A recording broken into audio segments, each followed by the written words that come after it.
Proyek revitalisasi kantor Gubernur Provinsi Nusa Tenggara Barat akan rampung. Namun ada kejadian menarik saat beberapa pekerja melakukan penggalian di halaman kantor Gubernur Provinsi Nusa Tenggara Barat, yaitu ditemukannya monumen tugu peringatan Perang Lombok yang membuat Sekda Provinsi Nusa Tenggara Barat takjub. Bagaimana tidak?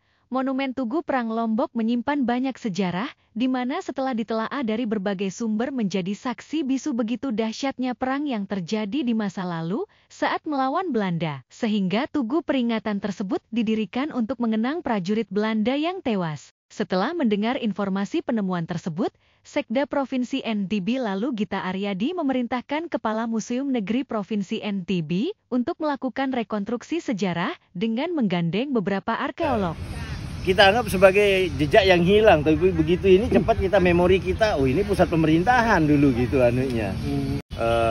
Kaji-kaji, buka-buka literatur, ini konon katanya bagian dari puing-puing sebuah tugu yang diinisiasi dibangun untuk menghormati pasukan Belanda yang tewas pada waktu Perang Lombok 1894 dulu. Dan sekarang saya sudah perintahkan Kepala Museum untuk melakukan kajian lebih jauh terhadap ini dan rencana-rencana ke depan apa. Nah, jadi ini kita tahu setelah kemarin revitalisasi ini halaman dan lain sebagainya.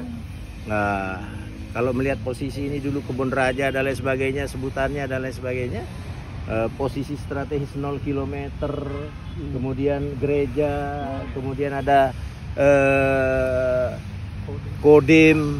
Nah ini menjadi pusat pemerintahan, dan nanti kita coba gali lebih jauh rekonstruksi sejarah dari Ini akan jadi pekerjaan tersendiri nantinya? Ya, saya sudah direktifkan ke Kepala Museum untuk koordinasi. Berdasarkan sumber informasi dari Museum Negeri Provinsi NTB, diketahui bahwa monumen Tugu Peringatan Perang Lombok ini dahulu diresmikan pada tahun 1902 oleh pemerintah Belanda pada waktu itu untuk memperingati gugurnya pasukan Belanda pada Perang Lombok 1894. Tugu tersebut diangkut oleh kapal S. Prince Hendrik sekitar tahun 1901, di mana lokasi tempat dibangunnya monumen Tugu Peringatan Perang Lombok di Taman Kebon Raja yang kemudian pada tahun 1977 monumen tersebut dihancurkan dan dialihfungsikan menjadi kantor Gubernur Provinsi NTB oleh Bapak H.A. Warsita Kusuma, Gubernur NTB 1978-1978. Kepala Museum NTB juga pernah melakukan kajian-kajian terkait dengan simbol-simbol peninggalan pemerintahan sebelum Indonesia merdeka dari pemerintahan Hindia Belanda, diantaranya Jalan Langko dan termasuk dengan Tugu Peringatan Perang Lombok. Museum sudah pernah melakukan kajian, tapi kajiannya mungkin hanya sebatas kami posting di Instagram. Di tahun 2023 kami sudah memposting terkait dengan berapa simbol-simbol dari peninggalan pemerintahan sebelum Indonesia merdeka. Jadi kami pernah posting itu terkait dengan Jalan Langku, terkait dengan termasuk juga monumen yang ada di tengah-tengah dari kantor gubernur ini. Jadi kajian secara singkatnya sudah kami lakukan. Nah, tadi kan permintaan Pak Sekda kita untuk mengkaji lebih dalam lagi.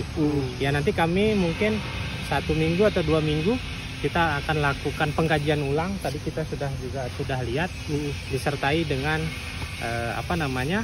rekomendasi apa hal yang harus kita lakukan. Kebetulan beliau ini kasih pengkajian nih, kasih pengkajian dan perawatan, dan memang kita sudah menemukan secara nyata ini kemungkinan besar memang kalau akan direkonstruksi lagi ya kita lakukan kajian lebih dalam. Bisa saja kita ke Lembaga Arsip Nasional, Perpustakaan Nasional untuk mencari foto, walaupun foto itu sudah ada. Foto Belanda, Museum Belanda. Mungkin kita akan bersurat juga untuk menambah data kepada kedutaan Belanda yang ada di Jakarta. Nah, memang sudah sangat dipastikan bahwa ini dulu pusat pemerintahan waktu zaman kerajaan Belanda.